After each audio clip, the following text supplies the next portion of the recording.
呀，嗨，大家好，今天我们学第一课，我们要学拼音，拼音是什么？中文我们学中文的时候呢，我们会学拼音，拼音就是我们的发音，OK。拼音有声母、韵母、声母和声调，OK。Teman-teman, lesson satu ini akan bicara sebelumnya saya akan bicara tentang pinyin. Ya, ini pronounce ya, bukan pinyin tapi pinyin karena waktu baca p kita akan baca pinyin. Ya, pinyin adalah apa sih pinyin sebenarnya? Pinyin sebenarnya simple sih. Pinyin itu sebenarnya untuk membantu pronunciation kita, lafal pengucapan. Jadi saya adalah lulusan Beijing，我在北京学，所以我的拼音就是中国标准。我们可以说普通话。Karena saya belajar di China, jadi saya punya standar adalah standar China. Jadi teman-teman, saya belajar di Beijing, jadi kita perlu belajar namanya pinyin. Pinyin adalah lafal. Kenapa kita perlu belajar lafal? Kita perlu belajar standar lafal yang benar. Waktu kita mengucapkan Mandarin, itu Mandarin yang benar artinya. Ya mungkin kalau teman-teman yang sadar, teman-teman diajari waktu di SMA atau di sekolah SMP, sekolah teman-teman formal terdahulu, mungkin teman-teman tahunya pe. Dan pinyin itu kalau kita belajar pinyin, keuntungannya cukup baik ya. Artinya kita bisa buat korespondensi. Waktu kita berkorespondensi, artinya saya mengetiknya secara pinyin. Jadi kalau saya mengetik untuk WA ya teman-teman, saya mengetik WA, saya mengetik, misalnya saya ketik untuk seseorang, saya akan ketik secara pinyin. Oke, misalnya saya mau bicara tentang saya mau datang ke rumahmu, saya akan ketik wo, kemudian akan keluar hanzinya, dan saya bilang saya mau datang ke rumah Anda, saya bilang wo yao lai ni jia, saya akan tulis yao, akan keluar hanzinya, kemudian akan saya ketik lai, kemudian ada hanzinya, ya, dan ni, kemudian jia. Nah, sesimpel itu ya. Jadi sebenarnya pinyin itu pertama adalah standar pronunciation kita, kedua dampaknya adalah waktu untuk korespondensi sangat membantu. Ya, artinya waktu berhubungan ya Anda mengetik segala macam, jadi Anda perlu sangat menguasai pinyin sih. Yang ketiga adalah waktu saya mencari kamus ya, cari kamus, saya tidak perlu hitung berapa goretan, karena hitung goretan kadang-kadang bisa salah. Nah kalau yang simple seperti ini gampang sih. 1, 2, 3, 4, 5, 6, 7. Oh saya tahu 7 goretan dan saya akan ketemu di dictionary. Oh bacanya ni dan ni artinya you. Tapi kalau saya tahu pinyinya adalah ni dan kemudian tones ketiga, lebih memudahkan saya mendapatkan artinya ketimbang saya harus menghitung hanzi, menghitung goretan. Kalau goretannya mudah, gampang, tapi kalau goretannya lebih susah dan lebih banyak, nah itu akan terjadi perdebatan antara saya dengan orang lain seperti itu ya. Jadi pinyin itu dampaknya adalah untuk pronunciation, untuk korespondensi, karena kalau saya mengetik, saya hanya perlu mengetik pinyinnya dan akan keluar hanzi. Yang ketiga adalah untuk memudahkan saya mencari kata-kata dalam kamus. Nah, pinyin terdiri dari 3. Ini adalah yunmu, shengmu, yunmu, shengdiao. Saya suka kebalik ya, maaf ya teman-teman. Jadi saya ulang sekali lagi. Vokal adalah yunmu, ini shengmu, ini shengdiao. Jadi vokal ya, vokal itu terdiri dari a, e, i, o, u, u. A, E, I, O, U, U. Waktu saya pronounce A, 3 jari masuk di dalam pronounce A, E, kita tidak baca E, tapi bacanya E. Kemudian I, O, U, dan ini sebenarnya adalah I dengan U dibaca secara bersamaan, jadi Y. Sedangkan konsonan ini terdiri dari 4 bagian. Kalau konsonan pertama ada P, K, T, T, G, K, H, M, N, L. yang kita akan lihat cuplikan sebentar. Dan tones-nya ada 4 bagian, tones ada 4 ya. Jadi total untuk vokal ya, vokal dalam pinyin dan konsonan di dalam pinyin ya, yaitu adalah, kita bisa lihat di sini.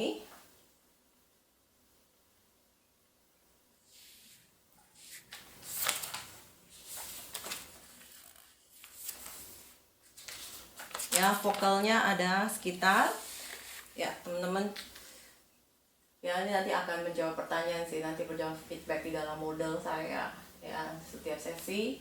Nah teman-teman, sebelumnya lihat dulu cuplikan ini ya.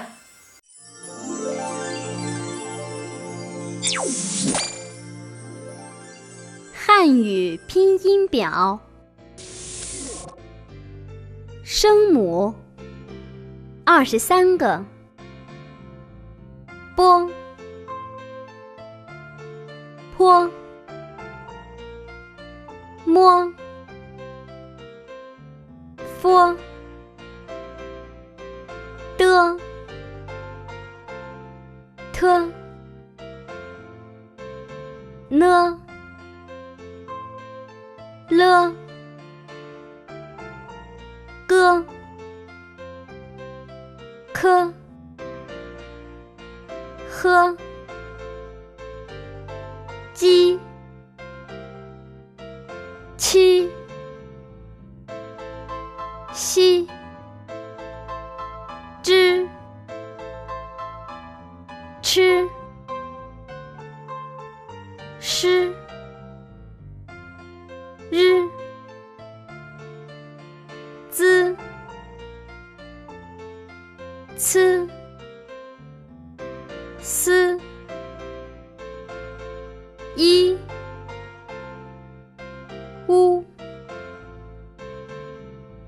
韵母24个，单韵母6个，啊、喔、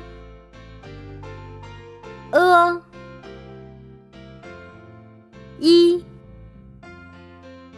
乌、吁。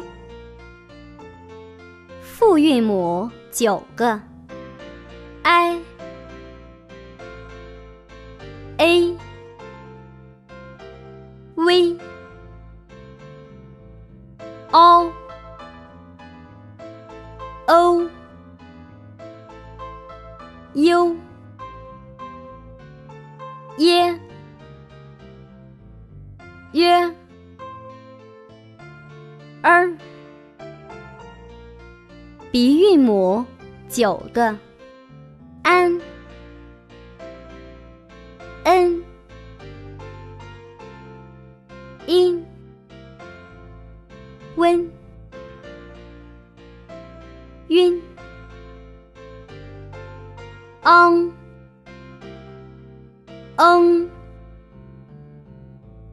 嘤、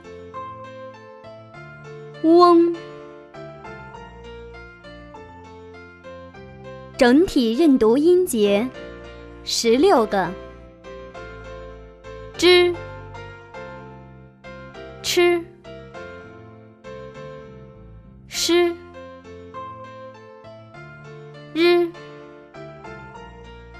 滋、呲、丝、一、乌、吁、耶、约、渊、阴、晕、嘤。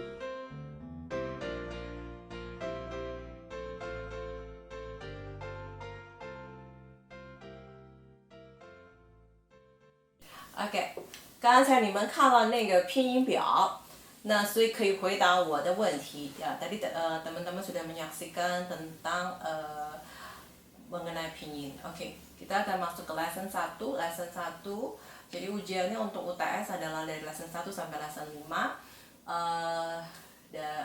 Open book ya teman-teman. UAS juga sama-sama open book. Tapi saya suka kasih bonus kalau teman-teman bisa menjawab sesuai dengan apa yang saya mau, dan makanya teman-teman perlu menonton video saya, perlu bertanya juga. Kalau tadi saya sudah kasih nomor WA-nya. Kalau nggak jelas saya tulis lagi ya, perlu bertanya secara privacy ya, boleh secara privacy, saya free to ask teman-teman boleh tanya ya, ini nomor saya. Oke. Jadi artinya saya suka kasih bonus di dalam Anda menjawab, bonus tambahannya. Bicara lesson 1 bicara bagaimana ask your name ya, bagaimana nanya nama Anda secara formal.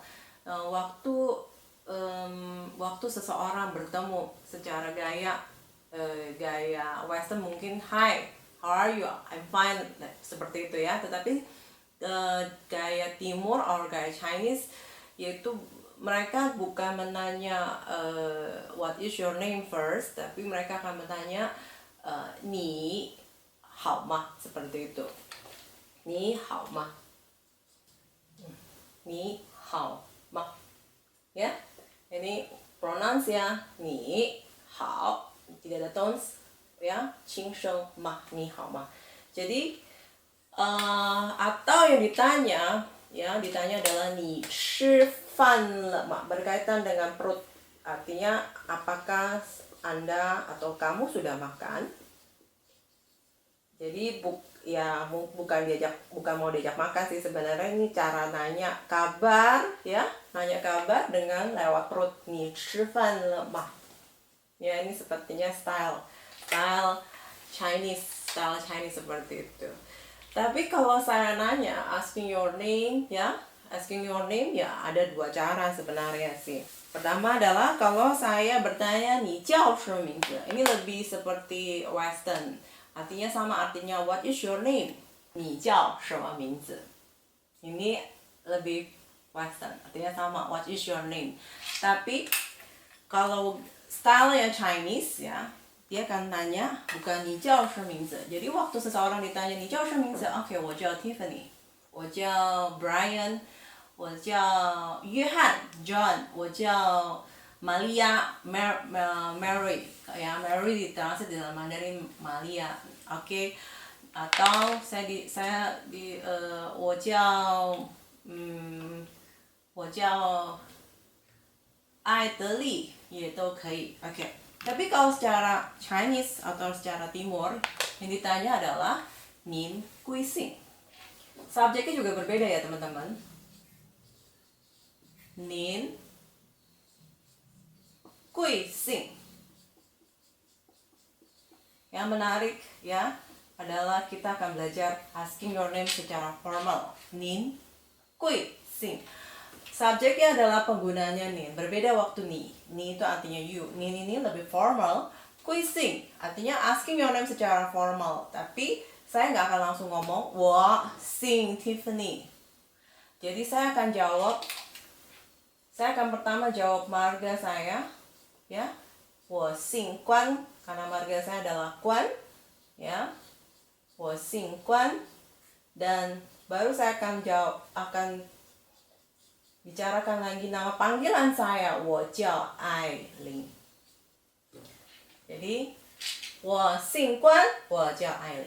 Jadi waktu teman-teman akan ditanya atau jawab soal ya, nin kui sing, 我姓, siapa marga Anda, kemudian panggilannya apa. Jadi Anda perlu tahu nama Mandarin ya, nama Mandarin. Kalau tidak ada nama Mandarin mungkin saya bisa bantu ya. Anda boleh tanya kepada orang tua, atau yang belum nama Mandarin boleh bertanya-tanya ke saya. Oke. Nah, jadi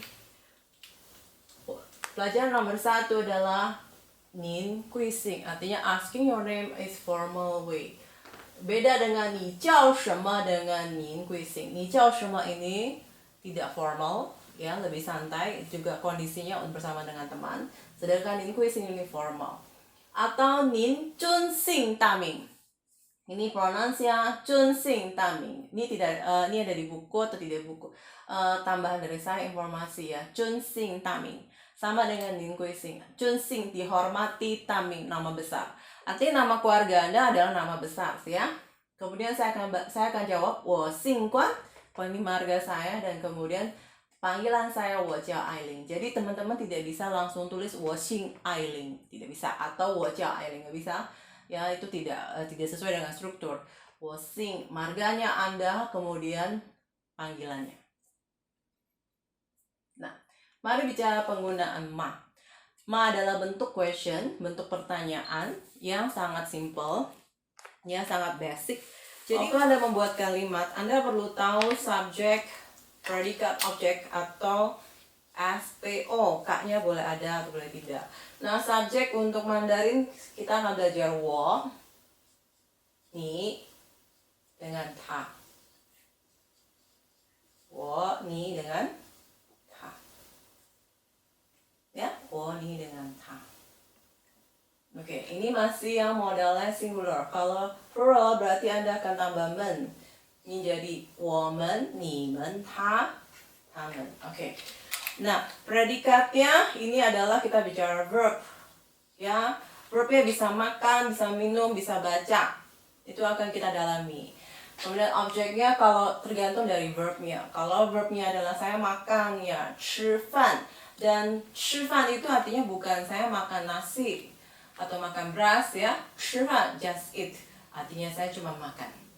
Kalau kan, saya bisa kan itu arti macam-macam. Ya, kan itu bisa baca, kan itu bisa baca, bisa melihat, bisa nonton. Kalau misalnya konteksnya Anda adalah saya baca buku, berarti 我看 objeknya adalah 书，我看书，seperti itu. Nah, kalau dibikin pertanyaan bisa nggak? Bisa ya, coba kalau Anda lihat ya. Yang biasa kalau ditanya apa kabar, ni hao. Nah, subjeknya adalah ni, hao di sini bukan verb, dia predikat ya, tapi bukan sebagai verb ya. Kebanyakan predikat adalah, tapi di sini dia menanyakan kabar, ya ini adjektif. Bisa nggak? Bisa juga masuk di dalam predikat. Nah, yang kedua lebih jelas ya. Ni shenti hao ma? Ini nanya asking your health, kesehatan. Ninya tetap. Jadi kalau saya mengajukan pertanyaan, biasanya hanya orang pertama dengan orang kedua. Orang pertama saya, wo. Orang keduanya adalah ni. Kalau kita di dalam kondisi berteman, tetapi kalau yang saya tanya adalah orangnya lebih tua, lebih senior, saya akan menggunakan nin. Nin shenhi hao ma? Artinya kalau ini memang nin, berarti formal words ya, formal way. Sedangkan ni shenhi hao ma berarti saya nanya sebagai teman. Nah, selain itu kita akan masuk 5W1H ya, ada 什么 5W1H seperti bahasa Inggris, what, when, where, whose, ya seperti itu. And then 1H-nya how ya, oke. Nah, kalau kita lihat ada ini yang di dalam slide ini ada 4 ya, mungkin saya akan dalami juga perlahan-lahan. Jadi sebagai interrogative pronouns ya. Jadi kalau 什么 ini artinya what. Ya, bahasa Indonesia ya teman-teman jawab sendirilah apa tuh 什么 di bahasa Indonesia. Sedangkan 怎么样 ini how masuk ya, 1 how. 谁 ini bisa 2 pengertian. Ada yang pronoun 谁, ada yang pronoun 谁. Nah, 谁ini 2 pengertian. Kalau secara bahasa Inggris bisa sebagai who, bisa sebagai whom. Tergantung letaknya di dalam kalimat. 谁的 ini artinya whose. Dan sedangkan tentang itu bicara banyak hal. Nah, mari kita masuk the sentence with adjectival predikat 形容词谓语句. Oke. Jadi ini maksudnya adalah kalimat predikat yang berbau adjektif. Adjektif artinya bicara kata sifat, hal-hal yang bisa negatif, hal-hal yang bisa positif. Jadi waktu saya bilang, saya tulis 他很忙, ya. 他很忙 artinya dia sibuk, bukan dia sangat sibuk. Jadi 很 di sini sebenarnya tidak ada arti. Kalau di buku tulis 很 itu adalah very, sebenarnya itu pengertiannya salah sih. Ya, pada prakteknya, 他很忙 ini hanya model the sentence of adjectival predikat, artinya dia sibuk. 他不太高兴，他不太高兴 artinya dia tidak terlalu senang. Ini negatif ya. Arti terlalu di sini dia kausing ini adjektif. Jadi terlalu ini sebagai predikat with adjective sentence. Nah, bagaimana dengan sentence verbal predikat? Ya, artinya kalau ini bicara sifat, ya ini bicara kata kerja. Contoh, 他来itu artinya datang. Berarti artinya dia datang. Sedangkan yang kedua, contoh kedua, 林老师在家. 林老师, guru Lin, 在 ini preposisi 家 di rumah. Guru Lin ada di rumah. Nah, yang kelima adalah attribute genitif, artinya bicara kepunyaan. Ya. Jadi kepunyaan pakai pronouns adalah te. Nih, te ya. 他的书 bukunya dia. Jadi kalau te di sini artinya nya, tapi bicara kepunyaan. 林老师的学生 artinya gurunya 林老师. Nah, 我哥哥. Nah, yang menarik di contoh ketiga, te-nya hilang. Sama nih. 他姐姐 juga te-nya hilang, 我们学校 juga hilang. Artinya begini, apakah kalimat ini tiga ini salah? Tidak salah. Teorinya adalah gini. Kalau yang berhubungan dengan hubungan darah, te-nya boleh hilang, dia bilang. Ya. Yang kedua, kalau tempat yang sering saya kunjungi yang intensitasnya lebih dari 1 ke 2 kali dalam seminggu ya, atau dalam beberapa hari atau dalam sebulan, te-nya boleh hilang. Jadi, 我哥哥 artinya kakak saya, kakak laki-laki saya. 我姐姐 kakak perempuan saya. 我们学校 sekolah kami. Oke, demikian penjelasan saya tentang lesson 1 ya. Jadi kalau ada pertanyaan boleh hubungi saya. Sekian teman-teman, perlu menjawab feedback ya sebagai absen dan sebagai tambahan nilai untuk cut 1. Terima kasih. 我们下周见，再见。